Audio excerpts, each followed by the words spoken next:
Thanks so much. Welcome today to this joint seminar, joint webinar with partners united around the question of uh, citizenship revocations in Kuwait. We will be discussing the alarming revocations of citizenship in Kuwait with a number of guests today. Just to say at the outset, our colleague Mustafa from Humena will not be able to join us because he's had an unforeseen situation arise with respect to his family. As I get going, I just want to say to everyone, thanks for joining. There is translation available today. Everyone will be speaking in English until we reach Rasha from Muwatan at the end, who will speak in Arabic. Just to tell you very quickly who the other speakers will be before I hand over to them. Dana Abdulaziz from United Stateless. It's a leading US-based organization in respect to statelessness. She has personal experience of Kuwait. Falah Sayed from the MENA Human Rights Group in Geneva, the legal officer, will address some of the legal questions that are at stake here. Sam March from the global movement against statelessness will talk about the work and the advocacy that that organization does. It's also a filmmaker and so on in Lebanon. Joanna Kuzmova from Hawiyati, the MENA Statelessness Network, will talk about kind of an overview of what's going on in Kuwait. And finally, not least, Rasha Amar from Muwatan will speak in Arabic. I think she'll talk about the social dimensions of citizenship and those sort of issues. I just want to say at the outset, this is a really delicate issue, and people are awakening to this problem. Okay, this is a growing problem.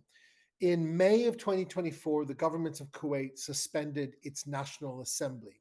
The avenue for discussing in a quasi-democratic framework issues relating to citizenship, nationality, and so on, not to speak of the long-standing Bidun statelessness situation in that country. Well, that was removed. That's been taken away from them. And civil society, civil space has become encroached, minimized, and a lot more sensitive. But groups like ours today are speaking out. Just today, the MENA Rights Group, along with partners, including those of us who are taking part in this webinar, are co-signing. We've co-signed an appeal, a public appeal, a call really about what the situation is. And our very good friends at the Gulf Center for Human Rights have issued a report today. Amendments to Kuwaiti nationality law pose serious threats to human rights. If I remember, I'll try to put the link in the chat. Very good reports, Gulf Center for Human Rights, excellent report on this issue. So what I'm saying by this is that interest is growing. There's a growing realization that there is a problem. And that's what we're here to address. We're going to address it in the context of a very repressed civic space, but also in the emergence of the global alliance to end statelessness. Without further ado, remember, translation options are available at the bottom right of the screen for those on Zoom. There are two separate channels for Arabic and English that Salam for Democracy and Human Rights are running. We have one on Twitter and another in YouTube. Two separate channels for Arabic and English. So tune into the one that you want. Those on the Zoom call, choose your translation. Dana, over to you. I'm going to ask you to set the scene, if you would. You're an individual who has an experience of statelessness. You're in the United States. What's your experience with Kuwait, and how is this a global issue? Over to you, Dana. Thanks very much. Well, thank you for having me on this webinar. So as I was born stateless due to socio-political conflict and gender discrimination laws. Um, it left me in a gray area as a stateless person migrating to another country. You could say that not every stateless person is a refugee, and the asylum law is very complicated when it comes to a stateless person. So it left me in a way where Kuwait won't acknowledge me, and the Kuwaiti embassy won't give me a document that says I'm not a national of that country, where it left me in a dilemma for years. Um, but if we're looking at this as in a global issue, stateless people in Kuwait, if they had the opportunity to migrate, not everybody will be able to apply as a refugee or um, be able to apply for asylum and win their case due to some of them are children that were stateless, and it comes to a legal issue where you can't battle um, saying that they are going to prosecute you or to be able prove that prove that you've been harmed, because if you only been rejected from healthcare, education, civil ID, that is not enough. Is not always enough to to provide proof for your case. You need more than that. And I could say that the stateless people from Kuwait who are in the U.S. does have a lot. There's a percentage who will have issues of applying, and to focus on childhood statelessness that cause a huge problem through decades, where children are stuck or end up, if their parents can obtain a citizenship from another country, they end up growing up and then getting married, and the same process, unless this country has childbirth rights. So, from my point of view, what's happening in Kuwait is going to add the numbers to a global issue. Now we are seeing people not having their rights, and to quote this, statelessness is a human rights issue. It is not. It is not just about laws. It's about mistreating a human being and rejecting their basic rights. Thanks, Dana. Thanks very much for that, for your personal observations. And obviously, it seems to me you carry some of what happened to you over to your new life in America. Obviously, getting settled in as well, which is good. Thanks for joining us. And I think the solidarity from United Stateless with this issue is really important for all of us. I'd like to look at the legal dimensions of the question. What are the kind of legal issues at stake with Falah Syed at the MENA Rights Group? There's many issues here: children, women. Kuwait is a state party to a number of international human rights conventions, legally binding conventions. So Fala, if you wouldn't mind in about 6-7 minutes, maybe a little bit longer if you like, to address what are the key human rights issues, particularly those that are legally binding. What what's at play here? What's at stake? What's in the mix? Yeah, thank you so much, Drury, and thank you so much, Dana, as well for your testimony about this very important issue. Maybe just to, before getting into the legal aspect of it, just to set the scene kind of what is happening currently in Kuwait. We've been seeing that there's a recent wave of citizenship revocations in the country, which is quite alarming. And, the human rights community is deeply concerned about this because, as Dana said, there are many human rights implications that are at stake. And we saw that in January 2025 alone, there was over 10,000 people who had their citizenship stripped by a committee that's called the Supreme Committee to Investigate Kuwaiti Citizenship. I hope I'm translating it right. And we've also been seeing that there's an increasing number of citizenship stripping during also the last year, and between August 2024 and December 2024, there was more than 35,000 individuals who were stripped of their citizenship, and this actually signals a very alarming trend. The main problem in this citizenship stripping is that these actions are not subject to any judicial oversight or appeal. Instead, they're only brought for cabinet approval. And we see that there's, a real lack of transparency and accountability, which basically just leaves individuals completely vulnerable and just leaves their national identity and even their rights at the mercy of this unrestrained governmental body. But also building up on what Dana was saying, this raises, concerns in terms of human rights and in terms of due process, in terms of the rule of law itself, and how it applies in Kuwait. And Kuwait's current legal framework, particularly these recent amendments to the nationality law, exacerbates the situation. We've seen that there has been amendments, just like you said, Jewelry, and GCHR published a report about this. These amendments just include provisions stripping citizenship from individuals who are convicted of crimes related to honor, trust, state security, or even offenses against religious sanctities. And this definitely, broadens the scope for arbitrary actions by the authorities. And there's also one amendment that's quite chilling, and it says that the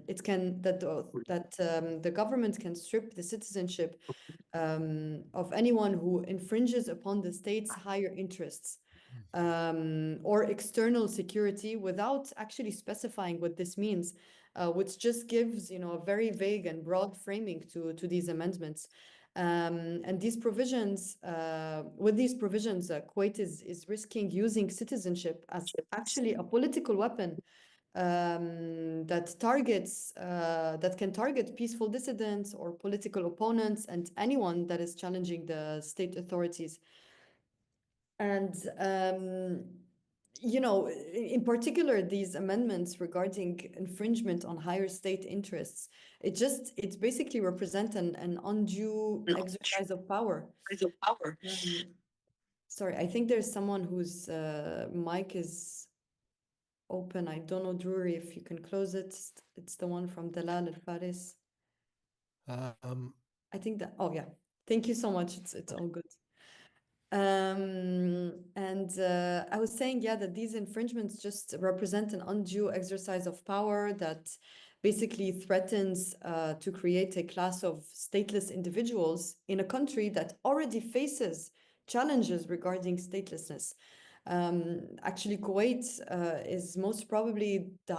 has probably the highest number of stateless individuals in the world. And I think the last statistics were around 93,000. I assume it's more now, but these are the numbers that I've been seeing. And just to build up a bit on this politically motivated citizenship stripping, since Mustafa is not here, maybe I can speak about briefly the case of Salman al-Khaldi, because Kuwait actually has a long-standing history in using citizenship stripping as a political tool. And one of the most recent and landmark cases is that of Salman Khaldi, who is currently detained in Kuwait. He went to Iraq a few weeks ago, and he was unfortunately extradited because of an arrest warrant that was circulated by Kuwait. He was extradited back to Kuwait very tragically. Salman Khaldi is a Kuwaiti national who had been living and studying in Qatar. He was sentenced in absentia to 5 years in prison for sharing posts on Twitter condemning the murder of Saudi journalist Jamal Khashoggi. And since then, he has been pardoned and he was residing in the United Kingdom. But despite having been pardoned, he was resentenced. We've been seeing, multiple resentencing. He was resentenced multiple times. to years and years in prisons just for tweets and for having protested in the UK.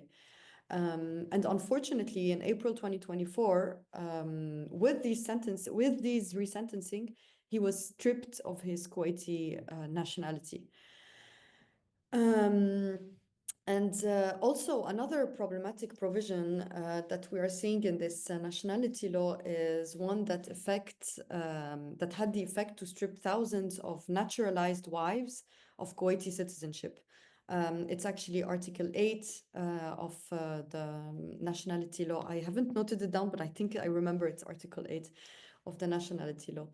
But maybe to go over these issues, I think it's critical to also understand the broader context of these issues in light of international law and in light of the international obligations of Kuwait.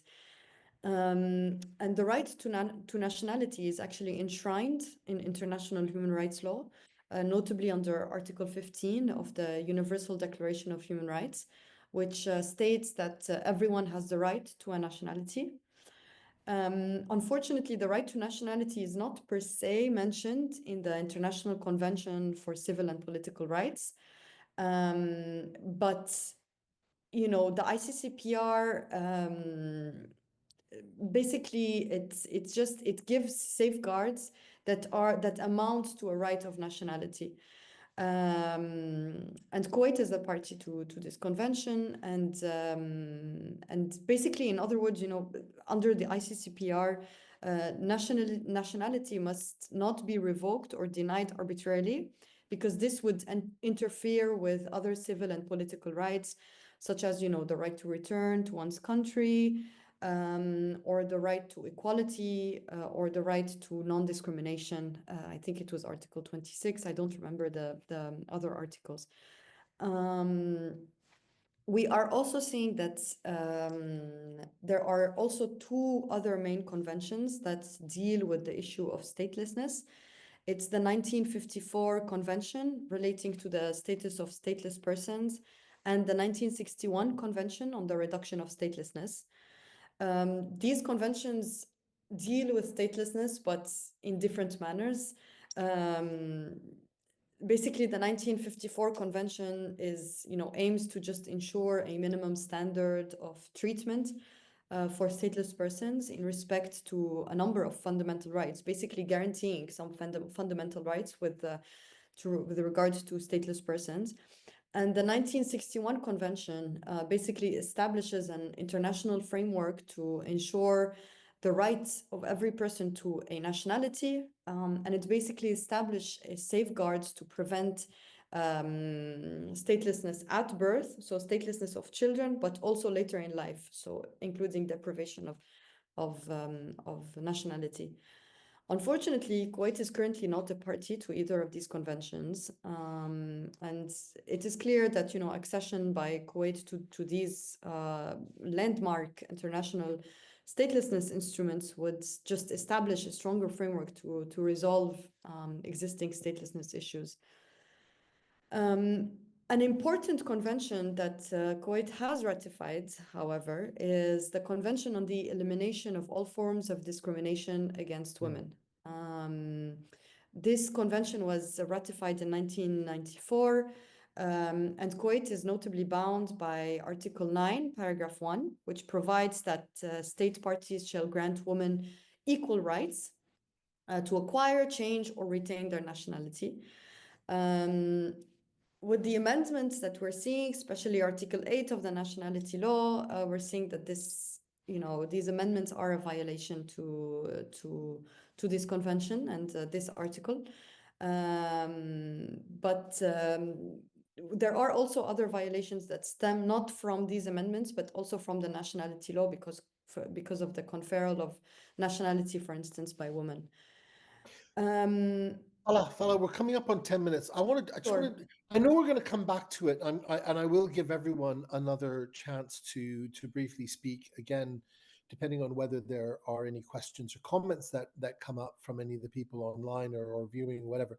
I want to just put one final very quick question to you, and that is, if there was a Kuwaiti official watching this now, what would you say to them about what you think would be the right course of action in respect to this initiative, which got underway in mid to late 2024 now, which has thousands of people caught up in it? Yeah. It's a good question, Jury. I think that the Kuwaiti government has to take, immediate action. The practice of stripping citizenship has to be suspended until Kuwait amends its nationality law and by respecting its international human rights standards. And there has to be a process of reform that should ensure full judicial oversight of decisions concerning nationality revocation, and just guarantee access to remedies and appeals for those affected. This is the least that this is the minimum standard that we should aim for asking from the government. And it's also crucial that Kuwait, reinstates the nationality of individuals who have been stripped of it without due process, and or at least offer them the opportunity to challenge the decision in a court of law, because this is still not possible in Kuwait. And this will actually be a necessary step to restore justice. But maybe one last thing as well is to, not to the Kuwaiti government, but a call to the international community to actually continue to support the Kuwait in the process of reform. And recalling this campaign that was launched by UNHCR, the I Belong campaign, and the Global Alliance, and those who are involved in the Global Alliance Against Statelessness, we call on them to also keep putting pressure on Kuwait to resolve its issues of statelessness. Yeah. Great, thanks. And some of those calls and appeals are reflected in the excellent Gulf Center for Human Rights report issued today, that it looks at other issues and indeed impact on human rights defenders. Look out for the MENA Rights Group originated but also shared statement. Fala, when are we thinking of getting that out? I think we're going to get it out tomorrow, if that's all right. Tomorrow. Just waiting That's for great. a Yeah. few signatures So yet. yeah. But Yeah, and we'll share that around. Yeah. Sure. Fala, thank you. We will come back, see if, depending on whether there's any questions and so on. We are going to jump directly to Sam Marsh. Sam Marsh, if I'm pronouncing it correctly, is from the Global Movement Against Statelessness. The Global Movement Against Statelessness is a kind of expression of a gathering.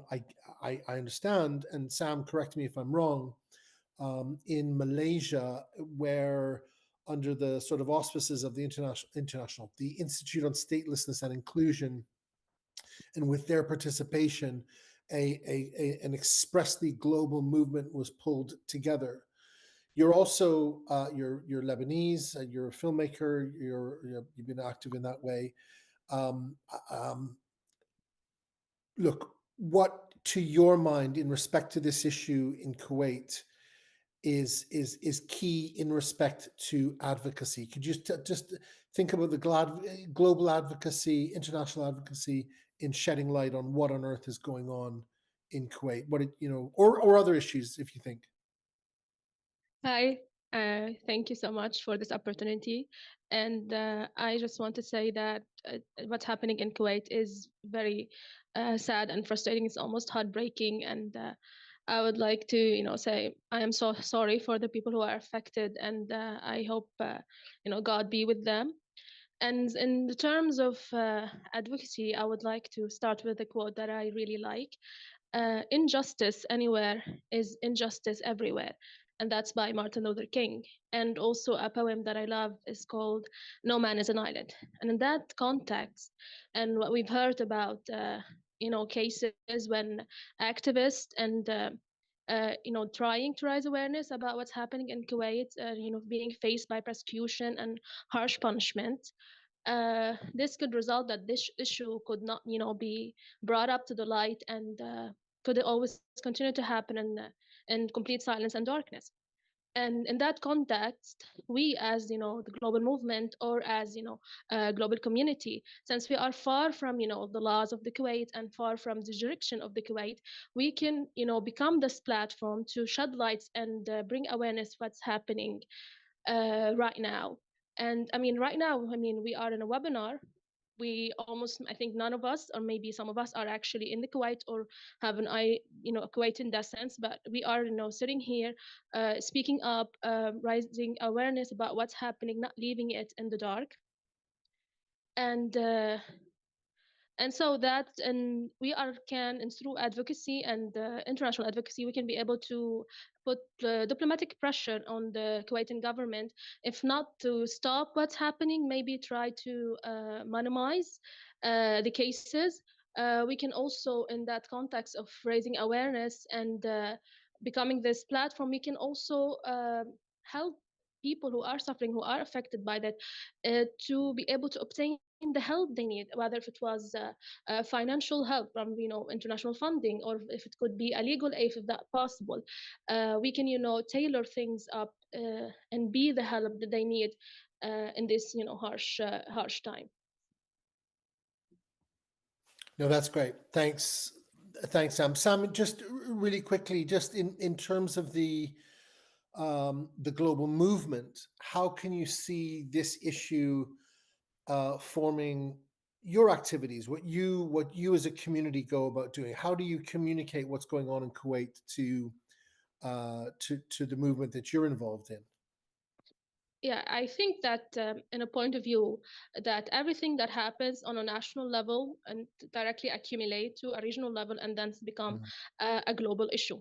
And in that context, we as a global movement, anything that happens anywhere in the world in a context of unequal rights, unequal nationality rights, or increasing the case of statelessness, it's something important for us to speak about, to try to advocate and raise awareness in that context, in a way to not only shed lights, also to build solidarity and try to find whatever way and help to the community in the Kuwait. Sam, thanks very much. We will turn to Hawiyati, the MENA Statelessness Network. The MENA Statelessness Network was born, for want of a better term, I don't know, maybe about 3-4 years ago. It aspires to be something akin to what the European Network on Statelessness does in terms of making connections between the differing communities across the region. Ioana Kuzmova at Boston University is the chair, I think, of the board. That's it. Very good. And obviously a long-standing academic working on this issue. Ioana, I'm going to ask you to address in which way the legal system is being subverted and how citizenship destabilization fits into this, and indeed maybe the scope of this problem too. What are some of the thoughts that you're thinking about in terms of the work that Hawiyati is doing? Great. Thank you so much, Drury, and thank you everyone for holding this space and in the conversation on a topic of tremendous significance. My audio has been a little wonky, so do you hear me? Thank you. I actually want to, and these are great questions. I want to pick up on. They allow me to pick up on the excellent intervention from Fala and on a couple of things that Sam just mentioned. If I may start with the second part, the road to what we're currently observing in Kuwait in terms of lack of access to any sort of recourse for the massive stripping of citizenship has been long. We have already highlighted the tremendous insecurity that exists within the country in terms of security of the legal rights of citizens. For many years, the population of stateless Bidun has been constructed as a bit of a counterpoint to the Kuwaiti citizen.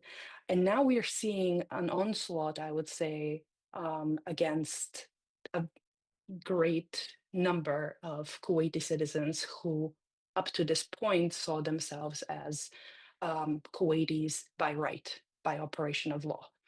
And that this is tremendous. And in a context in which citizenship rights in the United States, where I'm based, are being destabilized, we need to think about the broader, I would say, ripple effects of what we're observing in the Gulf. Because we can't forget that Kuwait, along with the other Arabian Peninsula states, is tremendously influential in certain ways across both the Levant and the broader region. And there are scholars such as Lillian Frost who have documented empirically the practices with regard to citizenship and nationality that are being advanced through foreign policy by Gulf countries. So I just want to kind of put this as a to mark the point that this is both incredibly important in Kuwait, but also of tremendous significance to the region. And we need to be looking at the situation and empowering those voices, which right now are understandably quiet within Kuwaiti civil society, to come out and speak in whichever way we can. And it is not by any stretch of the imagination an easy task. But going back to the question of justiciability, in any quasi-democratic order, and Kuwait is one. We have an executive and legislature and the judicial branch, right? The separation of powers is not ironclad in any democracy, far from perfect. But what we have seen over the last year is the suspension of parliament, which has been an important bulwark against infringements on the right to citizenship in Kuwait historically. And that is one defense that is no longer available. But perhaps more insidiously, over the course of the past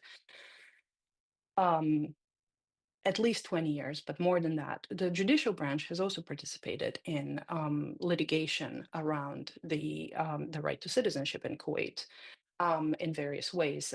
Kuwaiti, the Amina Statelessness Network, as is currently involved in a project of mapping litigation that pertains to the right to citizenship across the region. And what we are seeing is the wealth of case law which emerged in Kuwait.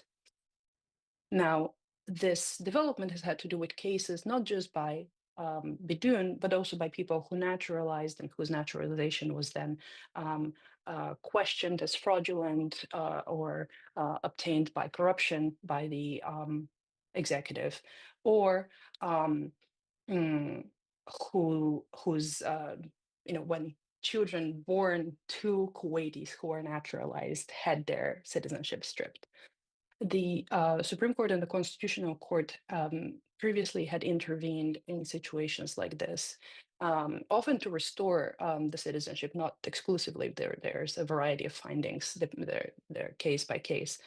Until in 2022, we had an important decision by the Constitutional Court finding that issues related to citizenship are in fact non-justiciable. They're considered so-called acts of sovereignty or works of sovereignty, and the courts cannot touch them. They're the exclusive domain of the executive power, and this is of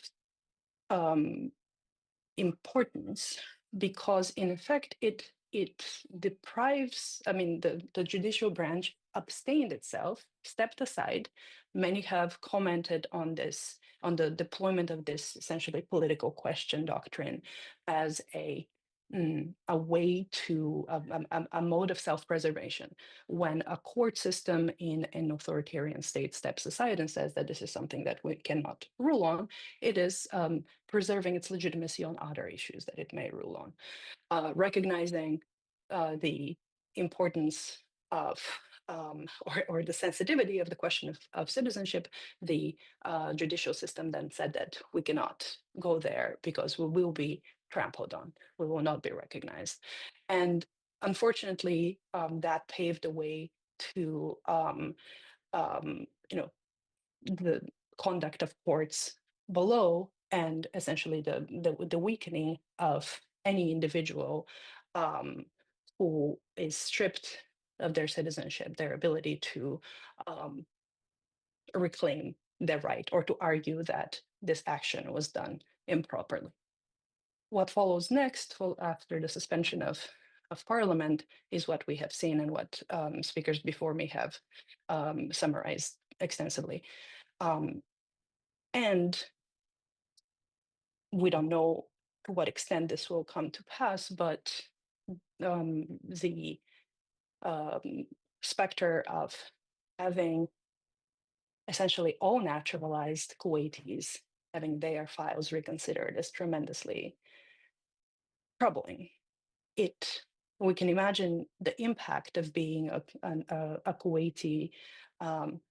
Often, I mean, these decisions go back to 1980, so we can imagine that we're talking about people at, in their 80s, in their 70s and 80s, whose wives are losing citizenship. That is destabilizing. The experience of knowing that your family is touched directly, and it is a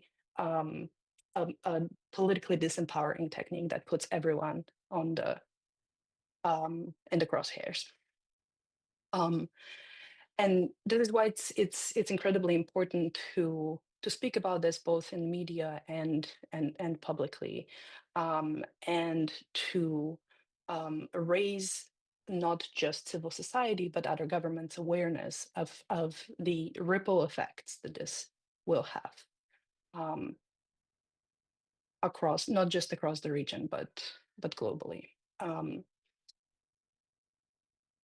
In terms of, and I'm afraid that I'm giving such a dour presentation. I think it's a grave occasion that we're meeting on. But I do see relevance and importance in civil society gathering. This is the mission of Kuwaiti, the MENA Statelessness Network. This is what we exist for, and we work in synergy with all other organizations that are present here today. And we're available as a forum to confidentially or publicly discuss with Kuwaiti civil society in what ways we can support from the outside in. Drury, I'm conscious No, of that's good. I mean, you're on 8 minutes. You've just got 9 minutes. But I want to pick up on the very last point that you made, Joanna. Joanna, thank you very, very much. You ended with talking about coordination, collaboration with other organizations out there. Luckily, on this call today, we have other members of Hawiyati, Ahmed Jaber from the Global Movement Against Statelessness is around. We have somebody else who has worked in the past with the Gulf Center for Human Rights, Josh, who was at least earlier on the line. I haven't looked now. So I think you're right to say, and of course, Dana is with United Stateless.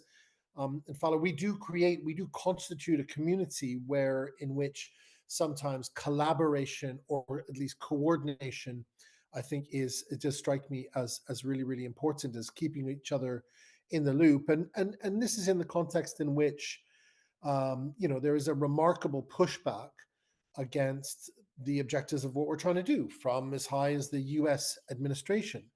What will be clear from anybody watching this is that the only people who are Kuwaiti that I'm aware of sort of actively taking part in this event, being online with the Zoom group in any case, are those who are long-term activists from the long-standing Badoon community. We asked, just to be clear to anybody watching, we asked people in Kuwait, human rights defenders, if they'd be willing to take part in English and Arabic or anything, and actually nobody was willing to speak up. The level privately, yes, and of course the Gulf Center for Human Rights report, which is out today, does set out some of those cases. Some of those cases are quite well known. They're high profile activists. The report, once again, amendments to Kuwaiti nationality law pose serious threats to human rights. I'm going to turn it over to people who may wish to comment either on the Zoom call or otherwise, just to flag it that they have a chance to make contributions via Twitter or whatever. Our very last speaker today will be in Arabic, Rasha Amar. So for those of you on the Zoom call, use your translation buttons at the bottom. Those of you either watching on YouTube or via the Twitter stream, go to the correct language. Rasha will speak in Arabic. And I'm just actually going to leave it with you, Rasha. I hope you're there out in the ether, and I will turn it over to you now. أهلا بالجميع، أرحب بكم جميعا وأشكركم على يعني إتاحة هذه الفرصة للحديث حول هذا الموضوع الهام. يعني من واقع عملي في الصحفي، يعني في موقع مواطن، يعني عددنا الكثير من journalist مسألة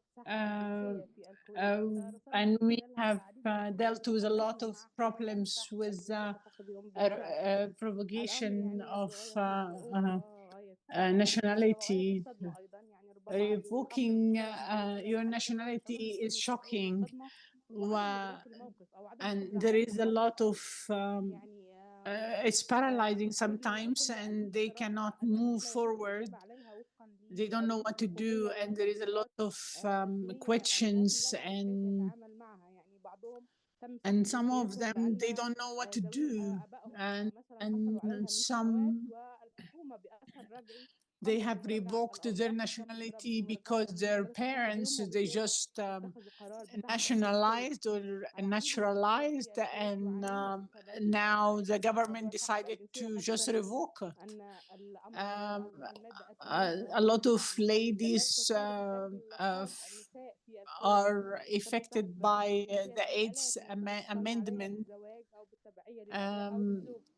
and some of them, some of these women, they had their nationalities through marriage or birthright, but one of their parents is not Kuwaiti.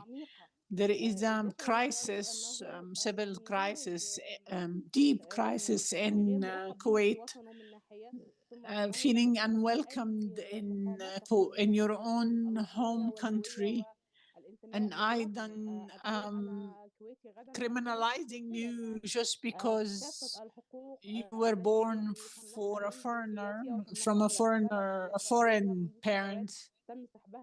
And this is my country, and I love it. And all of a sudden, I'm stripped of my rights, and I'm stripped of my nationality, and I'm not a criminal. I have done nothing wrong, just a change of circumstances or opinion. There are thousands affected national, and the matter is very difficult, and there is no foreseen solution. And the government talking about thousands who will be stripped, thousands more. The matter is illogical, and it's hurting deeply the body and the texture of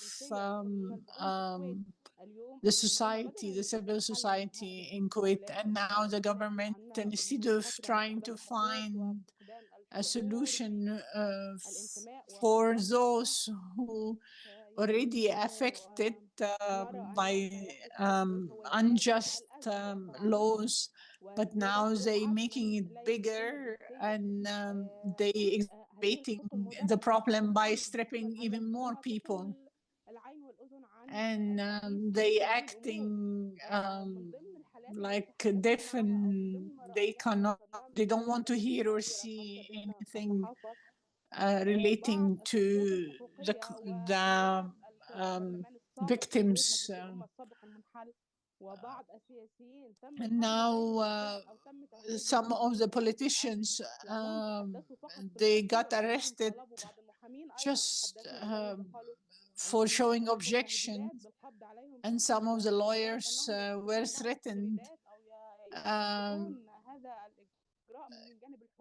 with their lives and to be arrested. There is a huge and strong push to shut anybody talking negatively about what is happening against the government. Well, they are using it as a political weapon against citizens, and we don't really understand what is the issue.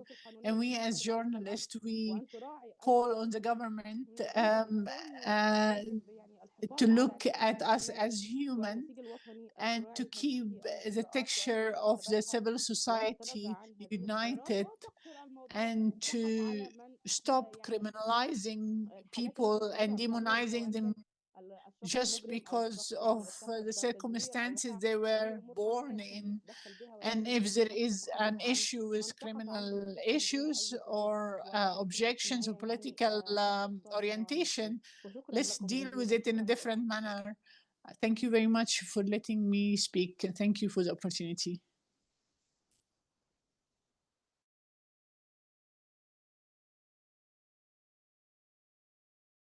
You were muted, Drury.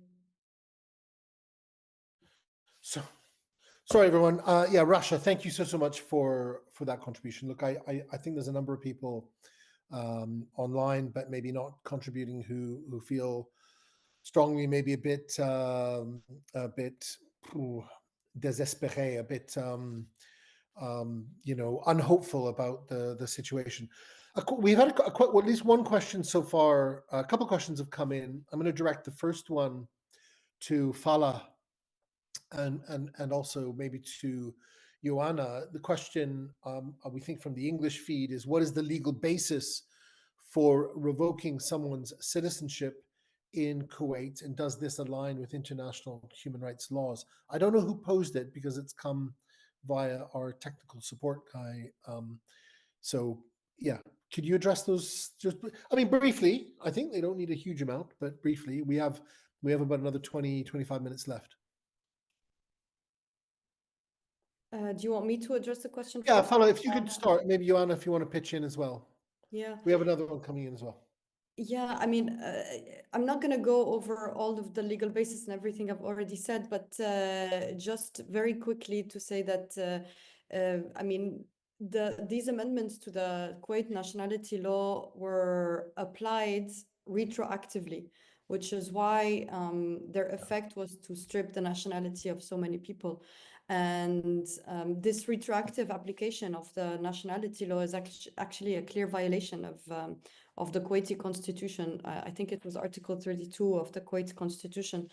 And it also contravenes international human rights law in terms of the principle of legality. This principle of non-retroactivity of laws is actually enshrined in the ICCPR with regards to criminal laws, but it's widely accepted that this principle is also applicable not just to criminal laws, but to any other legislation.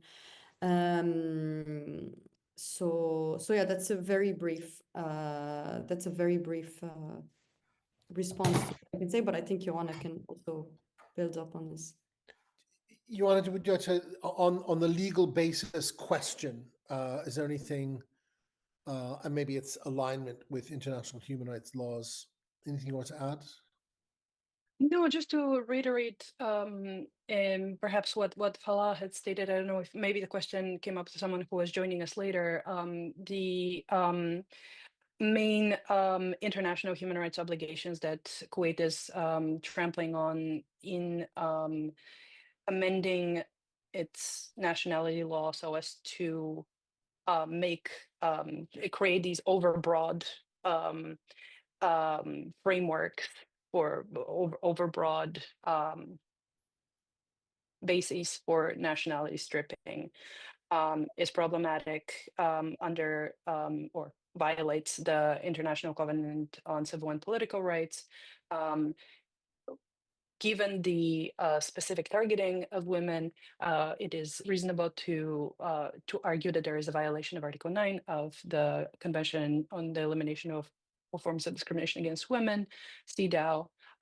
And we, I think, I mean, even beyond the scope of international human rights law, grounding ourselves just in the, and with the thorough understanding that I am not a Kuwaiti lawyer, my reading of the Kuwaiti constitution and legal framework up to now suggests to me that various constitutional rights have been violated as well. Unfortunately, as discussed, there is a bit of a standoff within the constitutional arrangement as to whether the fact that fundamental human rights are violated or fundamental constitutional rights are violated is sufficient to overcome the non-justiciability doctrine that I discussed previously, which is keeping the issues, the individual claims that people have out of the courts. Thanks, Joanna. There's a couple other questions that are coming through now. It looks like from the English feed. I'll see if I can pick them up. One of the questions is whether Kuwait has done this particular thing before, or is this a new trend?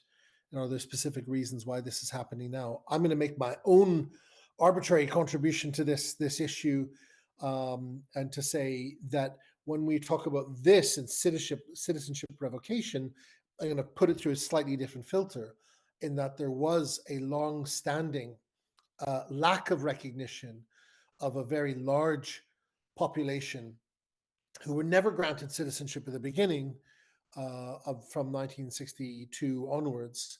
So in that sense, something quite like this hasn't happened, but the practice of not recognizing citizenship has certainly taken place. And as to the second part of your question, why is this happening now?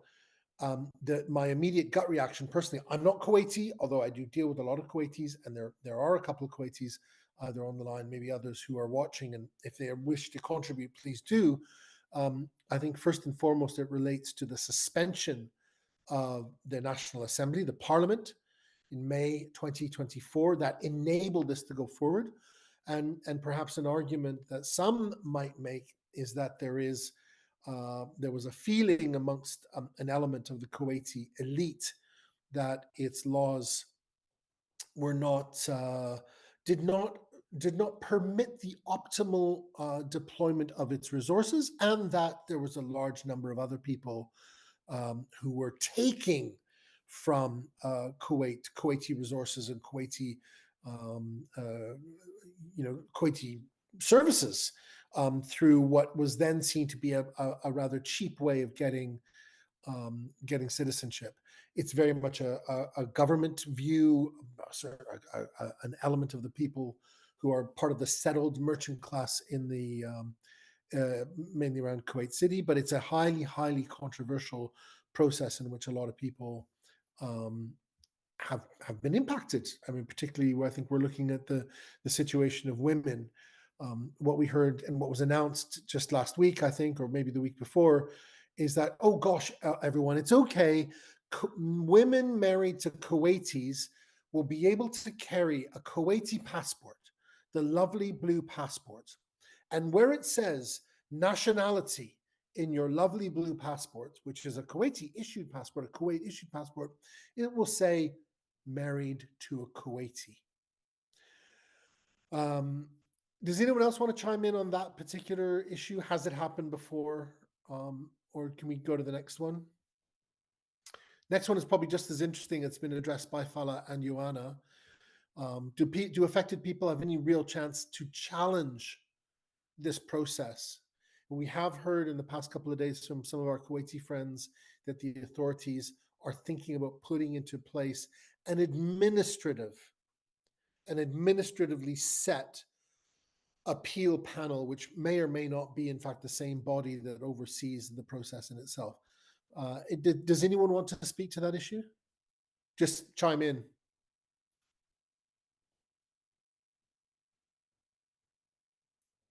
Nobody. Okay.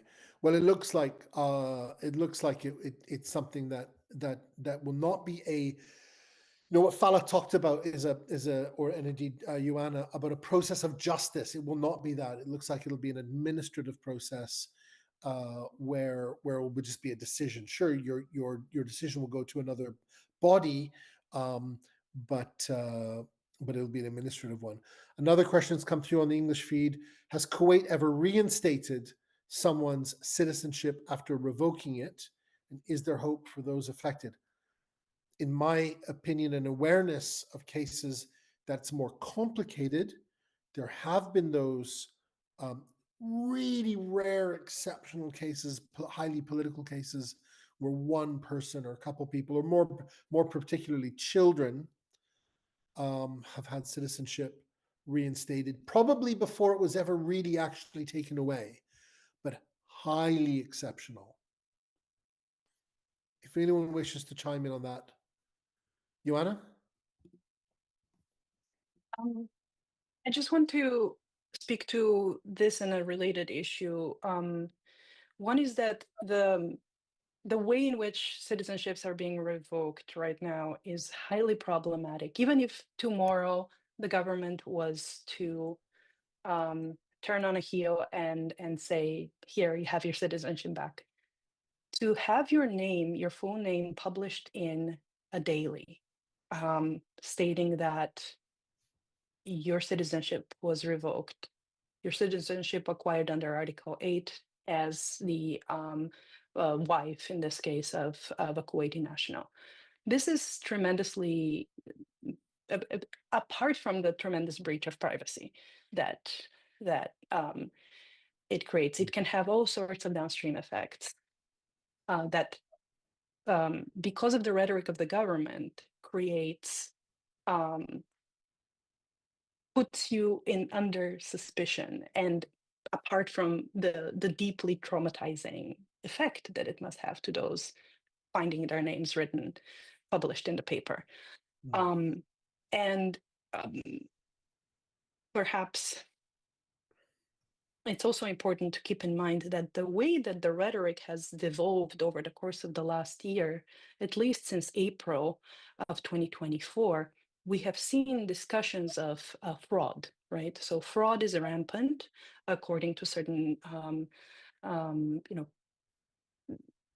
contingents in Kuwaiti, in the Kuwaiti executive. We need to get rid of the fraudsters, of those who acquire their nationality going around the official routes. Now, there's this lumping happening, because what we have seen is that everyone, without concern and for how properly or improperly their citizenship was acquired under Article 8, is going to have their citizenship revoked. But because the discussion became as those freeloaders, those fraudsters, it creates this impression that we're just did you see what I'm going for? This incredibly injurious to the individuals affected and to public trust process that's taking place. I do hope that there is a reversal, but I don't think that we can ignore the extent of the violation already committed. Falah, did you want to chime in? Yeah, just nothing too much to add to Joanna's intervention, but just I want people to realize that stripping citizenship has, tremendous humanitarian consequences on an individual level.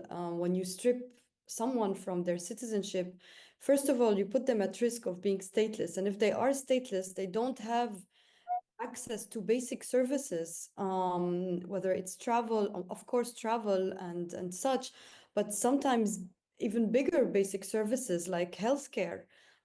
There has been documented cases of people who were not able to get proper medical care or access proper medical care because of their statelessness.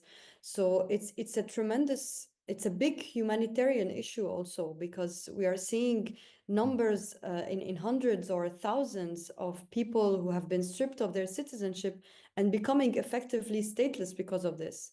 Yeah. And I think we should remember this. Yeah. Look, okay, and If I can say just yeah, Sam, please. sorry, I just wanted to add something for Falah. I think it's even far more than that, just the people who are affected, because I've heard about cases that if the mother is not a national, it's have like an undetermined nationality, the birth certificate of the child will not be issued, which means the children of these people will also be in risk of statelessness. So not only people affected, also their children can become stateless, which can create a really horrible and tragic problem. I'm sorry if the dark screen, but in Lebanon here we have problems with power all the time. So sorry. Sam, if I'm not I mistaken, Sam's in Lebanon, and I think this can happen from time to time. I just want to chime in on this issue that Yeah. when you're looking at once a person is stripped from their citizenship, now it creates, I just want the people to see as a whole what happens to this individual. If they were employed, now they are unemployed. Now they can't provide or for themselves or their family. Yeah. Now, if we're looking at travel, it's going to cause family separation. Now, this family has some of whoever was able to migrate, whoever's in Kuwait, now they are not able to see each other, not able, only over the phone. Family separation, that should not happen. That's cruel to even think about that. Healthcare. A lot of people will experience mental crisis. We're talking about isolation. We are talking about depression, and etc. And to for a human being to suffer from not able to exercise their human rights, it's going to cause them to be rejected from society. Now the question rises when, so if somebody is reinstated their citizenship, now society questions them that they got their citizenship, or they might look at them, oh, you're not a Kuwaiti national. So there is backlash after this. Yeah, thanks, Dana. I mean, I think you're what in some ways all of you have been doing, and particularly Dana has drawn attention to the real human cost that this entails. I think it brings the next question is whether there's been any pressure on the Kuwaiti authorities to stop these revocations. And I will say to the person who put that question, whether in the English feed or the Arabic feed, that there has been precious little. Today's report from the Gulf Center for Human Rights, the joint statement in December by a number of organizations, the statement that Falah and the MENA Rights Group and partners are putting together constitute another growing pushback, pressure, but it's really small. And I think I just want to echo what Falah said in the call that we were making in our joint call, is that we really need to get the members of the Global Alliance to End Statelessness and the movement, the international movement that sort of pays attention to statelessness, to prod the Kuwaiti authorities and say this is not right. It's not human, it's not humanitarian, it's not dignified, and it flies in the face of international human rights standards. One other question from either of those feeds, and whether you wish to chime in on that issue, is there a political motive behind these decisions? If anyone wants to chime in on that question. Difficult one. We don't really work in that space, but because our benchmark is kind of international human rights law and practice. Look, to the questioner who put it, I'm just going to guess to say that that if there's a political motive behind what the Kuwaiti authorities are doing, it's a sense that they very much in keeping with a certain trend in international governance at the moment, that there's a sense that, oh, we the people are being ripped off, and in that sense, I personally don't see it as completely out of step with some of the discourse in Europe, in the United States, about people who don't deserve to be amongst us or of us, and therefore they should be marginalized, separated, have their benefits removed, and so on and so forth. Kuwait is one of the richest states in the world. Last question, and we're moving towards wrapping up. I want to put this out there again, thinking of Falah, Joanna, Dana as well, Sam, or Russia. What happens to the families of those who lose their citizenship? Are they also at risk of statelessness? Falah, children? Yes, as I think Dana or Sam was saying, children are affected. Unfortunately, they inherit that statelessness somehow. Not directly, but I mean, through the state of things, they inherit that statelessness. And actually, in human rights law, there's an obligation of states to ensure that children are given a birth certificate and a nationality at birth. Unfortunately, Kuwait clearly violates this this commitment, and they should pay attention to it. So definitely, this state of statelessness is inherited by children.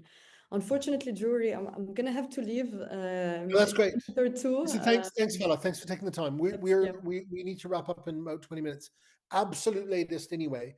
But if we're working towards wrapping up now, you might give us a good push to wrap up. Falah, good luck on finalizing the statement. Great work for pulling it together. Thank you so very much. And please feel free to keep an eye out for the statement. We'll hopefully be putting it out tomorrow morning, but we'll send you an email about this. Look out for everyone. Thanks, Falah. Thank you. As Falah goes, any other questions from anyone? Any comments before we wrap up? I just like to add something on what Falah said in the previous question. I think from my understanding that nationality is passed in Kuwait law but from father to son to children. So in case if the father lose his nationality, thus his children as well are, lost their nationality, thus are stateless, which can means we are creating a greater generation of affected people, of stateless people, which is, instead of solving the problem, we're adding to it. So this is actually very devastating.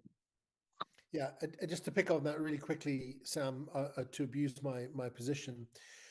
Some people who have had their citizenship revoked in previous years, and indeed maybe even now, if they're grandparents, it means that grandfather, it means that all of the dependents have their citizenship revoked. So if you have a father who's, let's say, in his 70s, he may have had 7 children. Each one of those children may have had 5 children, 5 or 6 children. So you'll have in one fell swoop take the nationality from one person. It strips 50 or more of their citizenship. Yeah, I think we're gonna wrap up. Now, Joanna or anyone else want to make any final comments? Just to chime in on what you just said, yes, it takes only one person. Depends on the country's law, which is Kuwait, is the father who basically passed down his citizenship to his children. One person, we're looking at generations being stripped, and this is not only, and I just want to,